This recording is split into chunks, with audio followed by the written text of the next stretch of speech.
Olá pessoal, no vídeo de hoje a gente vai falar, infelizmente, da derrota do São Paulo para o Flamengo pela Copa do Brasil, primeiro jogo. Também novidades sobre Antony e a venda para o Manchester e o destino de Igor Gomes, que vai embora logo, né? Então vambora pro vídeo. São Paulo teve talvez para mim, fazendo destaque desse último jogo que acabou de encerrar, São Paulo teve talvez para mim a melhor chance que os adversários tiveram nos últimos jogos, de quem bateu de frente com o Dorival. Não foi um Dorival brilhante, não foi um Flamengo brilhante, mas faltou o que sobra no Flamengo, qualidade. Estava olhando aqui agora rapidamente, segundo tempo que o São Paulo tentou jogar, para mim até tentou fazer um jogo melhor, teve um jogo coletivamente de muitas tentativas, foram 17 finalizações de São Paulo, 3 no alvo. Foram 4 finalizações do Flamengo, 3 no alvo também. Sobra a qualidade de um lado, falta a qualidade do outro. São Paulo teve um plano, São Paulo teve uma ideia, São Paulo soube tirar a saída de bola do Flamengo, São Paulo soube dificultar muito o jogo do Flamengo, São Paulo criou, São Paulo teve volume, São Paulo não teve qualidade para transformar esse volume em superioridade. E acho que isso desenha muito o que é esse Flamengo atual e o quão difícil é passar por esse Flamengo atualmente, especialmente no mata-mata, que são 2 jogos, não é só uma coisa ali pontual de uma partida. Esse Flamengo se acostumou a passar por alguns adversários, até quando não é brilhante, de uma maneira tranquila. Foi assim contra o Corinthians na Arena, foi assim agora contra o São Paulo, fora de casa. Não tem mais aquele peso, parece. É um clássico nacional, o Flamengo joga a primeira fora. Até quando não é brilhante, sobra muita qualidade. Acho que isso resolveu o confronto e resolveu para mim também a vaga no Flamengo muito bem encaminhada. Acho difícil São Paulo ser superior ao Flamengo no Maracanã e mais que isso, transformar a superioridade em vantagem no placar. Para mim, o Flamengo tem um passo bem dado à final da Copa do Brasil. Na tela aí os grandes lances, todos os lances importantes dessa partida São Paulo e Flamengo no Morumbi. Boa noite, Birner. Tudo bem, Preto? Boa noite a você, ao Pedro, ao Jean, ao professor Calçade, aos fãs e às fãs do esporte. Eu vou muito na linha do que o Pedro disse. No jogo coletivo, o São Paulo foi bem melhor que o Flamengo. Na parte individual, a diferença dos elencos mostrou que em um jogo coletivo bem superior do São Paulo foi suficiente para que o time conseguisse um resultado para mantê-lo com chances minimamente razoáveis na partida de volta no Maracanã. E eu sei que isso vai entrar muito em pauta aqui, porque eu já tive aqui uma conversinha com o Jean antes do Linha. Eu acho resultado justo, tá? Porque eu só tenho elogios à arbitragem do Daronco. Eu acho que qualidade individual é uma das partes do jogo de futebol e o São Paulo, com alguns erros que permitiram ao Flamengo fazer a sua individualidade prevalecer, tomou os gols. E quando o São Paulo construiu coletivamente para criar sua chance de gol, faltou ali um pouco de qualidade. O melhor time agora é muito favorito para chegar à decisão, Prieto. E o que você conversou e discutiu com o Giana, vamos saber daqui a pouco também aqui no Linha de Passe, né? Porque não dá pra ficar nada escondido aqui, né? Sua amiga, tá? Não, tudo bem. Como sempre, né? É difícil brigar com o Giana. Vamos pôr no ar, vamos botar na mesa aqui. Tudo bem, Jean? Tudo bom, Prieto? Boa noite, companheiros. Eu vou deixar essa discussão pra daqui a pouquinho, né? Porque pra fazer esse suspense... Pode ficar com a gente. É só um destaque mesmo. O Birner soltou exatamente o teaser. Eu vou até aproveitar e juntar um pouco as duas coisas. Eu acho que, assim, é claro que o Flamengo tem mais qualidade individual do que o São Paulo e isso acaba de alguma maneira explicando o resultado de hoje. Mas eu vou juntar os 2 jogos. Assim, eu acho que quem busca sempre justificativas e explicações para os placares, hoje vai ter um pouquinho mais de trabalho em relação a essas 2 partidas que a gente viu, tanto no Maracanã como no Morumbi. A gente teve em comum 2 grandes jogos de futebol, acho que foram 2 jogos muito legais, 2 grandes partidas, mas para mim 2 resultados muito cruéis para os times da casa, né? Pelo que eles produziram. A questão, entrar no mérito de justiça ou não justiça, a gente vai falar depois. Mas acho que acabam sendo resultados muito cruéis. Até o Pedro falou das 17 finalizações do São Paulo no alvo, mas 17 foram só no segundo tempo. Segundo tempo só. Isso, Comparei só o segundo tempo. Isso, foram 26 finalizações. É muita coisa, né? É muita só coisa. Só 5 no alvo. Isso, e 5 no alvo. E o Fluminense também criou muito, jogou muito bem. Agora, o futebol tem dessas coisas, faz parte. Acho que a questão de justiça ou não, a gente entra daqui a pouquinho. A diferença dos 2 jogos, para mim, é justamente em relação ao encaminhamento da classificação, ao encaminhamento da vaga. O Flamengo está muito próximo da decisão da Copa do Brasil. Acho que o Corinthians, apesar de ter empatado fora de casa, ainda não, né? O jogo precisa ser jogado, até porque, mais uma vez, o Fluminense mostrou muita qualidade. O que eu presenciei da discussão de vocês dois, não houve acordo, mas a gente entra já nesse assunto. Paulo Calçade, tudo bem? Oi, Preto, tudo bem? Olá, companheiros. Olá para você que nos assiste. Cara, a gente teve uma noite de futebol muito legal. Agradável. Né? Com Muito legal. Acertos, como é o jogo. O jogo não é certinho o tempo todo, né? Você tem falhas no Maracanã, que produziram gols, falhas no Morumbi, mas o São Paulo, o olhar do ponto de vista do São Paulo é esse São Paulo, do jeito que jogou hoje, contra todos os outros, porque esse tipo de jogo do São Paulo é o jogo que às vezes trava o Palmeiras, que é um adversário muito duro, num clássico, que é superior, mas é jogo ali, muito justinho, né? Não é aquele jogo folgado, tranquilidade para o Palmeiras. Esse jogo que o São Paulo apresentou hoje contra a maioria dos adversários do Brasileirão é um jogo que vai bem, que ele encaixa, que ele joga, que ele compete. O problema está do outro lado. O problema está do outro lado, que é aquilo que a gente falava antes, durante a semana, linha de passe de segunda. Você tem uma qualidade no Flamengo que é superior hoje a todos os outros. Então, onde é que os outros adversários, inclusive o Palmeiras, precisam... o que eles precisam fazer? Você tem que ter uma dedicação extrema aos outros pontos que tornam uma partida de futebol relevante. Na atenção, na parte física, atender a parte tática, né, de uma forma bem especial. Tudo isso produziu um bom jogo para o São Paulo. No final, o Flamengo venceu 3-1. É injusto de forma alguma. Injusto é quando você tem um gol que o VAR dormiu, o árbitro também... Isso aí é injusto. Agora, o gol do Cebolinha tem alguma coisa irregular? Não tem. Cebolinha, com a qualidade que tem, foi lá e resolveu estrear. Cortou para a direita e mandou no gol. 3-1. Isso é nada justo. Dele, né? Bola do Everton Ribeiro, linda bola para o João Gomes. Vamos falar aqui também, que o volante sai solto pelo meio de campo, São Paulo correndo para trás. Preocupação com a Arrascaeta e Everton, passa o volante e gol. Então, o jogo é isso. Aí tem uma qualidade no Flamengo que ela transborda. E ela está no placar mais uma vez. São Paulo chegou até a área do Flamengo. Quanto de finalizações? Foi a qualidade que fez toda a diferença? Eu acho que não é surpresa que o Rogério projeta muito bem o duelo. O Rogério projeta muito bem o início, um desenho de jogo. O Rogério parece sempre saber o que fazer para tentar minimizar o adversário e potencializar o seu time. 26-7. Só tem um teto. Você precisa, além de tudo isso, executar com maestria. Calçade falou, né? Os erros fazem parte do jogo. Acho que o erro faz parte do jogo, só que o erro, num volume alto, exagerado contra o Flamengo, ele vai tirar isso, vai tirar um placar adverso com 3 gols. Você tem erro no primeiro gol, você tem erro no segundo gol, você tem erro no terceiro gol. O Calça fala um time correndo para trás, né? O Vitor batia muito na tecla quando a gente acompanhava o jogo ali na redação de São Paulo. Teve muitos segundos para travar a subida tranquila de um Felipe Luiz. No segundo gol, São Paulo teve alguns segundos para travar um Everton, uma bola no Vidal ou a bola pela direita. Então, assim, quando você não consegue, além de tentar executar com a bola no pé, você não consegue executar também o jogo sem bola, o Patrick chama, se não me engano, o Patrick chama atenção para isso na entrevista da saída de campo ali do intervalo. Ele fala, a gente precisa ter um pouco mais de atitude quando a gente não tem a bola. Faltou uma atitude sem a bola e quando você dá campo para o Flamengo, se você corre para trás, uma hora que a gente falou, a tal da qualidade vai resolver.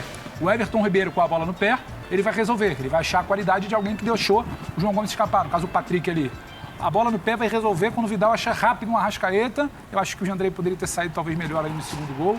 E vai resolver quando o Gabriel tem a qualidade de se posicionar bem, não tem alguém chegando nele na sobra do segundo gol. E a qualidade vai resolver quando o São Paulo se lança ao ataque, porque animado talvez por uma melhora ali naquele 2-1, de que quem sabe poderia buscar um empate no final. Esquece o Cebolinha em velocidade. Então, quando ele abre o chute, todo mundo acha que ele vai bater aquela bola chapada, aberta, que é a característica dele. A qualidade resolve quando ele bate no canto que ninguém espera. Então, você não pode errar tanto contra o São Paulo. Talvez seja uma injustiça a gente querer sempre uma atuação perfeita de um time, entendeu? Só que eu acho que, assim, ficou muito claro por que eu acho, por que a gente comenta, que a vaga está muito bem encaminhada. Esse Flamengo, quando não é brilhante, acho que não foi hoje, não foi semana passada contra o Atlético, para mim é bom que se diga, só que a qualidade resolve. Se não for brilhante no Maracanã, em algum momento vai ter uma qualidade empurrada pela torcida. Será que São Paulo seria capaz de mais uma vez executar bem o seu plano coletivo que você citou, né, Vitor, no Maracanã? Difícil. Então, assim, a qualidade que eu pontuo é isso, Preto. Acho que sim, teve um bom jogo coletivo do São Paulo, mas não basta. Você precisa executar bem a partir não só o jogo coletivo, você precisa executar bem o gesto técnico, a finalização. Não adianta você ter 26 que você falou, né, Jean? 26 finalizações se você não consegue machucar, se você não consegue colocar a bola perto da casinha ali tantas vezes. Então, acho que isso Pedro, resolve. Talvez isso tenha sido a situação da qualidade que a gente pontuou aqui. Eu vou muito além da qualidade dos jogadores com a bola. Eu vou começar pelos goleiros. Nossa, com certeza. A qualidade mas aí não é construção. Quando a gente pontuou, desde o Rogério Ceni. Tudo bem, é que o Pedro só falou da construção. Eu vou falar começando pelos goleiros. Desde o Rogério Ceni. O primeiro gol, por exemplo, tem um lance de uma cabeçada, não lembro de qual jogador de São Paulo, acho que não sei se do Patrick. Patrick, que o Santos defendeu? No começo do jogo. Patrick, que é aquela que lá no travessão o Santos tirou. Por exemplo, e tem a cabeçada do João Gomes, no primeiro gol do Flamengo. O Santos não toma o gol que o Jandrei tomou. Não toma. Não tô falando que é uma falha. Não toma. É o tempo de cada goleiro, né? É o goleiro acima da média pro goleiro razoável. O goleiro que não é um goleiro espetacular. O segundo gol também, a gente não vê o Santos cometer um erro sequer. Todos os chutes ele encaixa, ele sai bem em todas as bolas. O São Paulo teve muitos escanteios, o São Paulo teve jogada aérea forte de escanteio. O Flamengo conseguiu não tomar gols, o São Paulo teve muitos escanteios. E o segundo gol, também o goleiro do São Paulo erra na hora de espalmar. É óbvio que é um lance difícil, não dá pra você colocar alguma na conta do goleiro, porque os principais erros do São Paulo nos gols, e aí você não pode dar espaço pra qualidade do Flamengo, é o beabá do futebol. Time do Guardiola, marca alto. Time do Rogério, marca na frente também. Como falou, São Paulo vai pra cima do Flamengo. São Paulo não joga de outro jeito contra ninguém. O adversário com muita qualidade tem espaço pra fazer a transição. Tem que matar a jogada. No primeiro gol, o São Paulo estava tão perdido no contra-ataque do Flamengo, extremamente bem executado, que você olha o lance e você não entende nem muito bem quem tinha que fazer a falta. O jogador mais adiantado era o Diego, só que o Diego quer recompor para a zaga, aí o Pablo Maia está atrás do Diego, aí o Nestor está perdido. No segundo gol, claramente, é o gol que o Pablo Maia tem que fazer, matar a jogada com a Arrascaeta. Falta simples, não toma nem cartão amarelo ali. O time do Guardiola faz isso em algumas circunstâncias, o time do Klopp faz isso quando marca na frente e perde a bola. O time do Rogério também tinha que fazer. E aí você não dá espaço para um time letal como o time do Flamengo. O único lance de todas as chances que o Flamengo teve claras de construir, que não foi totalmente bem executado, é o gol que o Gabigol perde num contra-ataque, que tem o lançamento. Passe do Pedro. Exatamente. E aí você vê o Pedro ganhando na velocidade, o Pedro tá marcado por 2, o Pedro corta, o Pedro rola a bola com muita qualidade. E o Gabigol, que fez uma partida abaixo do nível dele, Gabigol, mesmo tendo feito gol, perde aquele gol. Então, quando você tem essa diferença técnica do goleiro ao centroavante, ao finalizador, porque o Pedro é mais jogador que o Caleri. Caleri é guerreiro, luta, se tiver a chance vai guardar, mas tecnicamente o Pedro tem muito mais recurso, a coisa fica difícil. Porque o São Paulo... Vamos falar do Antony então. Então assim, até para deixar bem claro para vocês, a negociação do Antony com a Ajax e o Manchester United, o São Paulo tem direito a 20% de mais-valia, né, em cima do valor que é lucro, né, da negociação. Então o São Paulo está de olho nessa questão financeira, né, ainda tem mais 3,5% para ser mais exato, como clube formador, ou seja, vai entrar uma bolada, porque é a oferta, né, que o United vai tentar fazer para tirar o jogador acima dos 90 milhões de euros. Então é uma bolada que vai entrar no São Paulo. E o São Paulo, que tem acompanhado de perto essa negociação, sabe que o negócio está avançando. E à medida que vai avançando, o São Paulo já vai se preparando para receber essa bolada. E o São Paulo discute internamente o que vai fazer com essa grana. E num primeiro momento, mínimo, né? As primeiras conversas da diretoria em relação a essa bolada que pode entrar tem a ver com o quê? Pagar as dívidas com o elenco do São Paulo. Dívidas atrasadas, dívidas que estavam lá para trás e que, evidentemente, os jogadores querem receber. Então o São Paulo, num primeiro momento, vai usar essa grana do Antony para pagar os atrasados com o elenco tricolor. E, claro, evidentemente, usar um pouco também dessa grana pensando no planejamento de 2023. Mas, claro, tudo parte do princípio de uma negociação entre Ajax e Manchester United avançada e que pode acontecer. Acontecendo, o São Paulo vai esperar como é que vai receber essa grana toda e aí sim, num primeiro momento, investir nas dívidas com o elenco do São Paulo. Deixa eu trazer novidades sobre Igor Gomes. Tenho cravado para vocês que ele não renovará seu contrato com o São Paulo. A pedida foi considerada absurda. Quer ganhar cifras parecidas ao do Caleri, além de luva, prêmio pela assinatura do contrato. A grande novidade é que o Igor Gomes já tem propostas para se mudar do São Paulo. Porém, nenhuma delas para sair agora. O tricolor até toparia negociá-lo com um clube da Europa, desde que houvesse uma compensação financeira. Vale lembrar que o contrato termina em 30 de março e ele pode, a partir de outubro, assinar um pré-contrato para sair do São Paulo de graça em 1º de abril. Era a última chance do São Paulo de faturar alguma grana com um meio atacante que é titular absoluto no time de Rogério Ceni. Os interessados são especialmente de Portugal. Ele não tem nenhuma proposta de um clube de primeira prateleira do futebol europeu.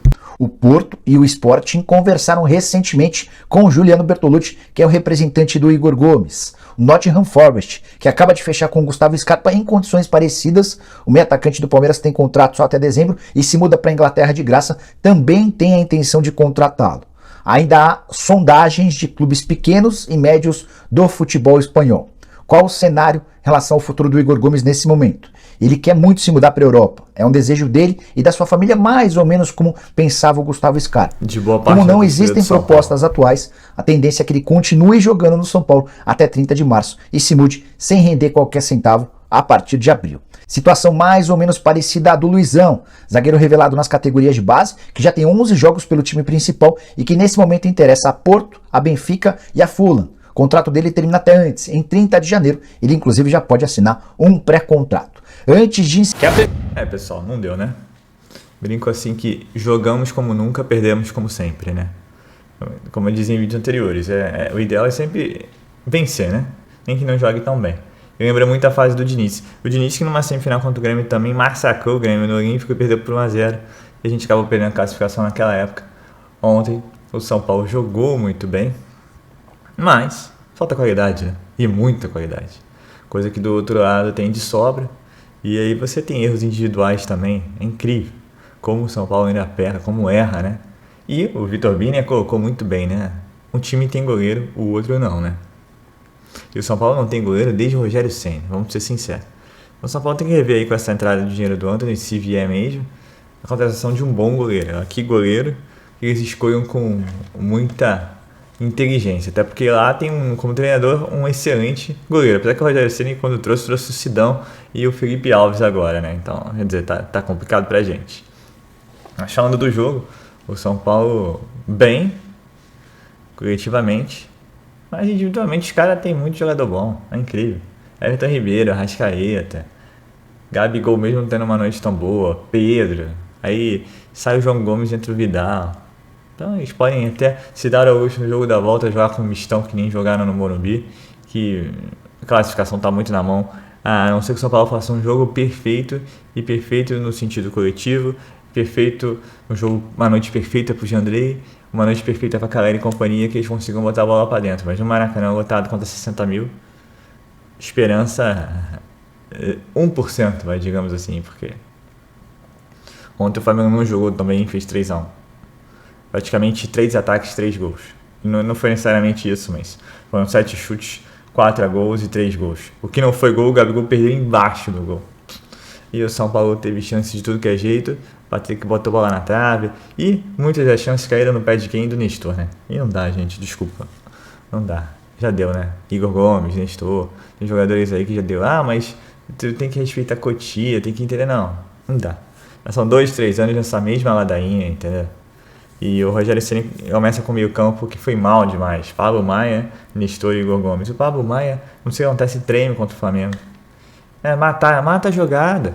Naquele segundo gol, não adianta reclamar de mão, mata a jogada, tá aí pra matar a jogada. Primeiro gol, a mesma coisa, o São Paulo fica vendo o Flamengo tocar, o Flamengo entra com bola e tudo.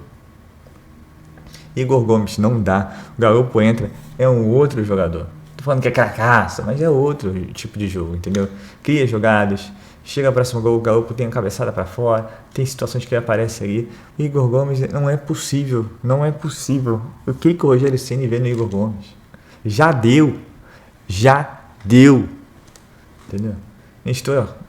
Esperamos aí que no final do ano venha uma proposta. Vai com Deus. Entendeu? Tem que renovar. Tem algumas peças que não dá mais. O primeiro gol também sai pelo lado ali, esquerda do Reinaldo. Ainda que cruze muito bem defensivamente também não dá. Mas e o Wellington? Também não sei o que acontece. É complicado.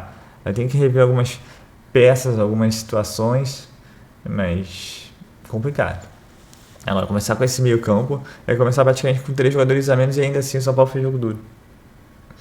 E aí, com relação à questão do Luciano, o Patrick foi muito bem. Infelizmente não dá pra jogar com o Luciano, Patrick e Caleri, porque aí quem vai marcar, né? É complicado, né? Então é isso. O São Paulo que fez uma boa partida, por incrível que pareça, mas a gente tá falando uma derrota, e uma derrota cachapante, né? Porque você tirar 2 gols de diferença do Maracanã pra ir pros pênaltis. E se quiser se classificar direto, tem que fazer 3 gols de diferença. Tem que ser uma partida sublime do São Paulo no Maracanã, histórica, entendeu? Então, por mais que por mim seja um resultado injusto, um placar muito amplo, o Flamengo tem jogadores que matam o jogo, tem competência para isso. E aí, com esse dinheiro que vier, que entrar do Antony, vai fazer investimento de jogadores, mas não vai fazer em qualquer jogador, vai fazer jogador que entre, que venha para jogar, que venha para ser titular. Então é isso, pessoal. Fica aí a chateação, a indignação. Poderia ter sido melhor, né? E a nível de Rogério Ceni como treinador, ele tenta propor o jogo e ele muda a sua maneira de pensar. E deu no que deu, né? O Rogério Ceni não consegue vencer o Flamengo e a gente toma mais uma piaba do Flamengo. Freguês total do Flamengo. É isso. Vamos aí tentar desfrutar a quinta-feira, mas é complicado aquele pós-dia com uma derrota. E lembrando que o São Paulo ainda está vivíssimo na Sul-Americana. Se jogar o que jogou contra o Flamengo ontem, contra o Atlético Goianiense, não tenho dúvida que vai para a final. E se jogar também até o final do torneio sul-americano nesse nível, não tenho dúvida que o São Paulo vai ser campeão. É o que os comentaristas disseram. Se o São Paulo joga esse futebol qualquer outro time, ele bate de frente e possivelmente vence. Mas é o Flamengo, né? E o Flamengo é brincadeira como tem jogador bom. E é brincadeira como o São Paulo ficou para trás, né? Que o São Paulo é esse time de ter muitos jogadores bons. Mas é isso. Esperamos aí que o Rogério Ceni, sua comissão, Muricy e quem sabe o Casares e companhia possam organizar o São Paulo para que possa voltar a ser competitivo e bater de frente com os grandes. Já bate de frente, mas com o Flamengo tem extrema dificuldade, ainda falta muito. Mas quem sabe. Então é isso, pessoal. Sou Marcelo Mazorra do canal Mazorra SPFC. Se você quer ficar ligado nas últimas notícias e novidades do São Paulo Futebol Clube, não deixe de se inscrever no canal, ativar o sininho para notificações. Se puder nesse vídeo, deixa aquele likezão, tá ok? Saudações de glórias. Uma ótima quinta-feira a todos, se possível. E valeu! Quer aprender a ter resultados como esse na internet sem precisar aparecer em vídeos no YouTube? Então clica no botão aqui embaixo, faz a sua inscrição no meu treinamento, ranqueamento de vídeos no YouTube, o Pulo do Gato, que lá eu vou te ensinar tudo que você precisa saber para trabalhar com o YouTube em vídeos onde você nem precisa aparecer.